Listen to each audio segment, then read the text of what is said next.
Hi, my name is Darren Joseph from HTJ.tax. We're a team that seeks to demystify that sometimes confusing world of international tax. But today we want to talk about something a bit different. We want to talk about Madagascar as your plan B. And to help us do that, we have Sylvain. Sylvain, can you please introduce yourself? Okay, so thanks, Darren. My name is Sylvain Tron. I'm French. I'm legal counsel and advisor with many years of experience in international business, corporate governance, cross-border investment, etc. I've been working with large group in Africa, Europe, US. I went to Madagascar in 2012, working for PwC here. I'm currently based in Madagascar, and that's all. Okay. Now that you've given us that overall framework for the investor visa, can you walk us through step by step? What would the process be from being in whatever country in the world, UK, US, Canada, and recognizing, hey, perhaps Madagascar can be my plan B, from that recognition process to actually being in country and getting it done? What are the steps in between? Sure. Depending of the company is already set up or not, of course. But if the company is already set up, you just have to invest within this company to agree with the current shareholders and to either you buy the shares or you increase the share capital with the current shareholders. The main point is the shares you own within the share capital of the company. This is the main point which allow you to be considered, to be deemed as an investor in Madagascar. This is share capital perspective. This is if the company is already set up, but if the company is not set up, you just have to set up a legal company here in Madagascar, usually like limited liability company, SARL, or other type of company like SA in French. Once the company is already set up, you prepare your investment plan, your supporting documents, and you will be able to submit the application through the competent authorities.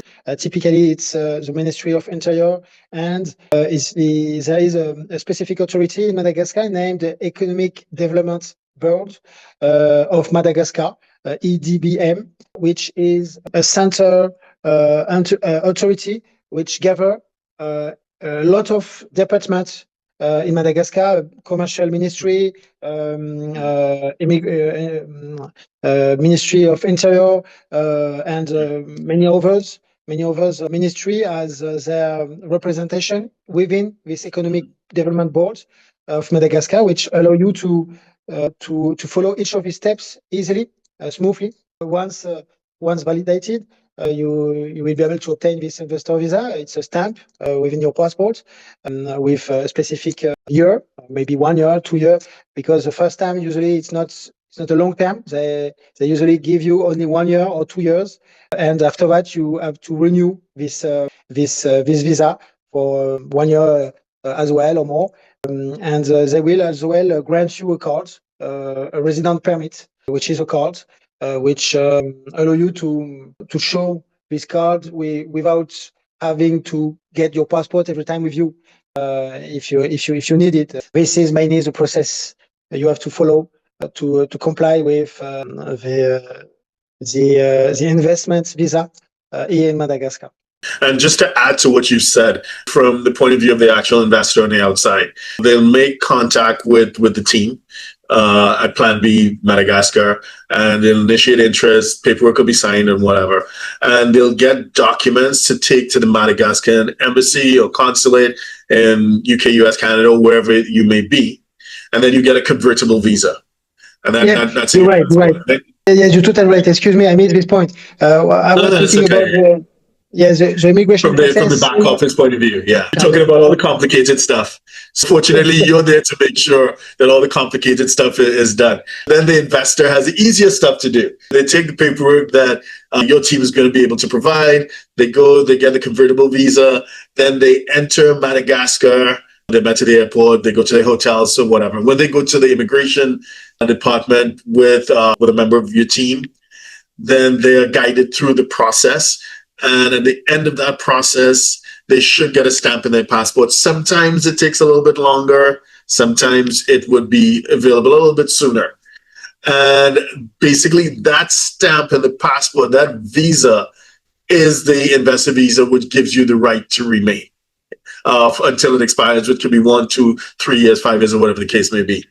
Ideally, it will be followed up by a card, but sometimes depending on the system within the immigration department, it may take a while because of shortage of materials and stuff like that. But basically what gives you the right is that visa in your passport. That is a super important thing. And that is where you know that you have what you came for.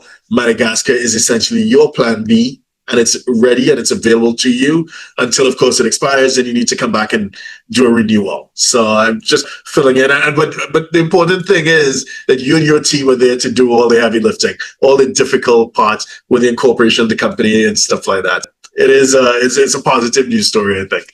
Thank you, Sylvain. Yes. We totally know the process, and we can assist you within all this process. And exactly the most important point is to get, after coming in Madagascar, this compatible visa through the representation of Madagascar within your country, if you have, and most of the time you have, and if it's not present in your country, you will be able to find a country around your country where you can find this representation of Madagascar, a consulate of embassy. Exactly. Great.